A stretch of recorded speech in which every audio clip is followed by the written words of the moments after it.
Hello students and welcome back to channel Siraj tech degree. आज reconciliation का lecture number 2 होगा, जिसे हम कवर करेंगे नए पॉइंट्स ऑफ रिकंसिलिएशन। स्टार्ट करेंगे आज की क्लास।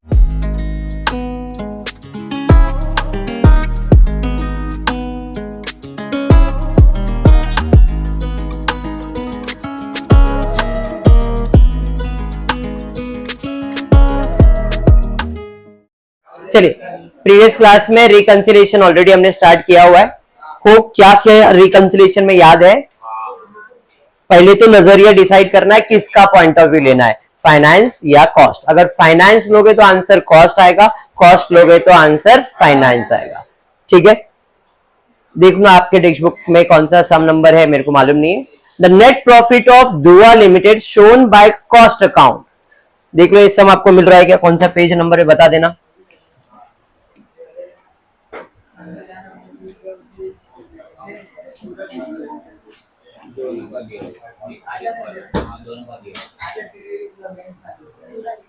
आप अगर ध्यान से देखोगे तो अपने को profit as per cost and profit as per FA दोनों दिया है। कॉस्ट अकाउंट का प्रॉफिट दिया है 10,35,000 और फाइनेंस अकाउंट का प्रॉफिट दिया है 5,200,000। अब आपको जो भी पॉइंट स्टार्ट करना है आप वो पॉइंट स्टार्ट कर सकते हो। अगर आपको एफए लेना है तो एफए लोगे, तो एफए लोगे तो कितना प्रॉफिट लोगे? 5,02,200। आंसर आएगा 10,35,000। अगर कॉस्ट लोगे 10,35,000 तो आंसर क्या आएगा? 5,02,000। क्वेश्चन में कुछ बोला है ऐसा लेने के लिए? स्क्रूटिनी ऑफ द फिगर कुछ भी बोला नहीं है, बराबर है। तो कोई एक ही लोगे ना, दोनों कैसे ले लेंगे? तो हम ले रहे net profit as per CA. Profit as per CA कितना है? 10,35,000।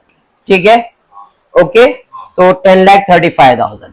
एडजस्टमेंट नंबर 1 दिया है एडमिन, ध्यान से, admin overheads under recovered in cost account 14,800। इसका मतलब क्या हुआ? नहीं लिखा है, नहीं लिखा है, कम लिखा है। यस, ये चाहिए कि एडमिन ओवरहेड्स खर्चा है। अब ये खर्चा कॉस्ट अकाउंट के अंदर कम लिखा है। जब आप खर्चा कम दिखाओगे तो आपका प्रॉफिट बढ़ेगा कि कम होएगा? क्योंकि आपको सिर्फ प्रॉफिट का पॉइंट ऑफ व्यू रखना है, बराबर है। तो जब मैं खर्चा कम दिखा रहा हूं कॉस्ट अकाउंट में, तो कॉस्ट का प्रॉफिट बढ़ेगा कि कम होएगा? कॉस्ट का प्रॉफिट बढ़ेगा। दो अकाउंट होता है, एफए और सीए। किसका प्रॉफिट बढ़ेगा? कॉस्ट का प्रॉफिट बढ़ेगा। एफए का बढ़ेगा क्या? वर्किंग समझा? वर्किंग समझा? हाँ या नहीं? अब नजरिया क्या है? सीए यहां पहुंच गया है और एफए तो नीचे ही है, मतलब नीचे देखना पड़ रहा है। और नीचे देखना मतलब माइनस। कितना माइनस करोगे? 14,800। तो लेस में जाओगे, एडमिन ओवरहेड्स अंडर रिकवर्ड 14,800। समझा? ये समझा?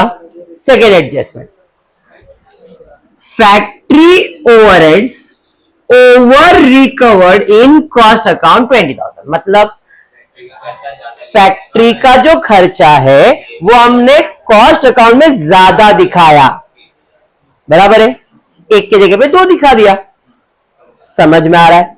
तो जब मैंने खर्चा ज्यादा दिखाया है तो मेरा प्रॉफिट बढ़ेगा कि कम होएगा? खर्चा ज्यादा दिखाने से प्रॉफिट कम होएगा। किसका प्रॉफिट कम होएगा? किसका प्रॉफिट कम होएगा? सीए। सीए का प्रॉफिट कम होएगा। एफए का कम होएगा क्या? Working complete. अब नजरिया क्या है? सीए। सीए तो नीचे और एफए किधर रह गया? ऊपर ही रह गया। ऊपर देख रहे मतलब ऐड करेंगे। कितना ऐड करेंगे? 20,000। समझाइए? तो ऐड में जाएंगे, फैक्ट्री ओवरहेड्स ओवर रिकवर्ड 20,000। समझाइए? Next doll depreciation. Depreciation over charge in FA.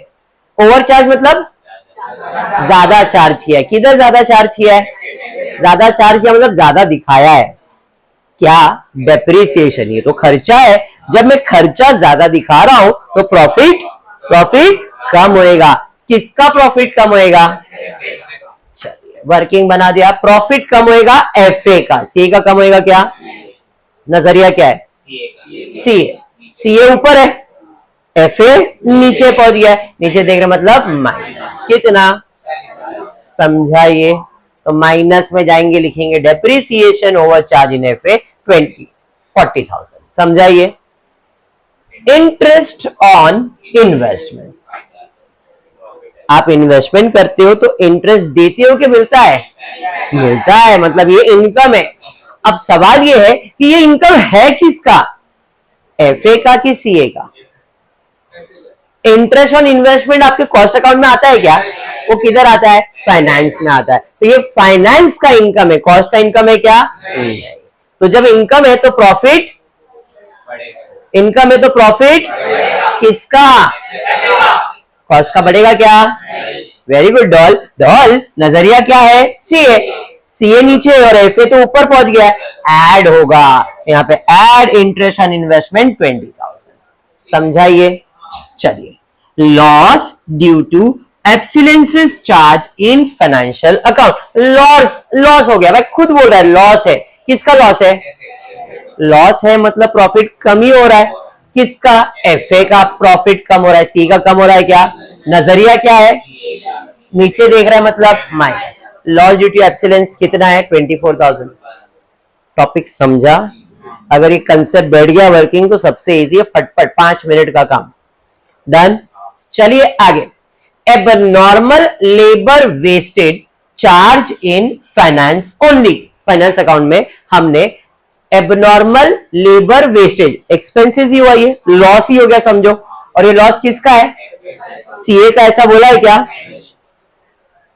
Profit कम होगा, सीए का कम होगा क्या? नहीं।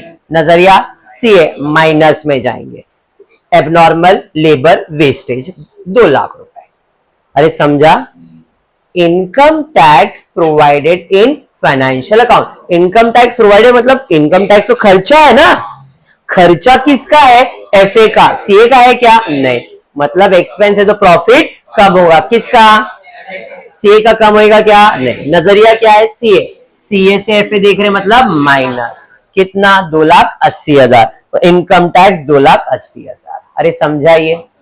उसके बाद bank interest credited in financial account.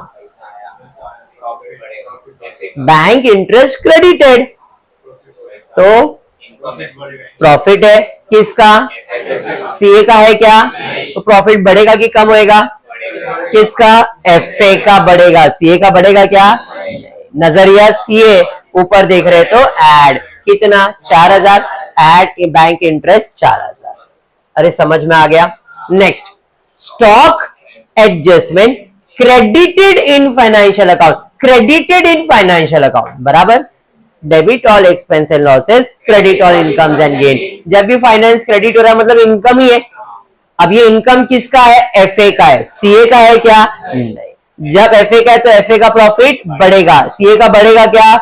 नजरिया सीए, ऐड हो जाएगा। अरे समझा? Loss due to depreciation in stock value charges in FA. Loss in FA, खुद इतना डिटेल नहीं समझ में आया तो लॉस इन एफए मतलब प्रॉफिट कम होगा। किसका? एफए का। सीए का कम होगा क्या? नहीं। नीचे देख रहे मतलब माइनस, तो माइनस में 48,000। लॉस ड्यू टू स्टॉक 48,000 ना। हाँ इधर 28,000। अमाउंट चेक कर लो ना। अमाउंट टेक्स्ट बुक में कितना है? टेक्स्ट बुक में सम नहीं मिला आप लोग को? लाओ, दूसरा या तीसरा सम ही रहेगा बेटा। 48,000 ही है ना, मिला ना सम?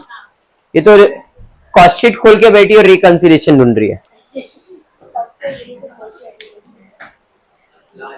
हदे हदे। क्या है सम का नाम बेटा? कौन से पेज पे बताओ? 90। आप लोग का कौन सा टेक्स्ट बुक है बेटा? बैफ। अच्छा, बैफ के बुक में है, फिर बीकॉम में नहीं। 48,000 ही है तो यहाँ पे 48,000 कर देना, और कुछ नहीं। चलिए फट से इसका टोटल ले लेंगे। 20,000 20,000 40 प्लस 20 60 72,000। इसका टोटल लो ना एक बार। 14 प्लस 40 प्लस 24 प्लस 2,80,000 2,00,000 4,80,000 4,80,000 5,20,000 40 50 60 70 80 5,80,90 के आसपास कुछ है टोटल। देखो इसका टोटल 5,02,00,000 नहीं, इसका टोटल करो, इसका टोटल चाहिए मेरे को। 28,000 ऐड किया, 28 ऐड किया ना, इधर 48 है, 6,06,800 48। हाँ यहाँ पे 48, यहाँ पे 48 लेना, 48 6,06,800। अब इस अमाउंट में ये ऐड करेंगे और ये माइनस करेंगे तो आपको कितना अमाउंट आना चाहिए? ये जो अमाउंट है ये आना चाहिए। देखो आ रहा है क्या? आपने ये पॉइंट रखा तो आपको ये आंसर आया, अगर आपने ये रखा रहता तो आपको 10,35,000 आना चाहिए। क्लियर हुआ सम? कंसेप्ट क्या है समझा? तो इसी को आप रिकंसिलिएशन स्टेटमेंट कहते हो। डन है। अभी 2 लेक्चर्स में एक एक सम लिया, बट इसके बाद के लेक्चर्स में सम बढ़ा दूंगा मैं। पहले कॉन्फिडेंस आना चाहिए था, कॉन्फिडेंस आ गया है तो टॉपिक को आगे बढ़ाएंगे। ठीक है, आज फिर इतना ही करते हो। होपफुली वीडियो पसंद आया तो प्लीज वीडियो को लाइक कर देना, फ्रेंड ग्रुप में शेयर करना, चैनल को सब्सक्राइब करना। Thank you for watching the video.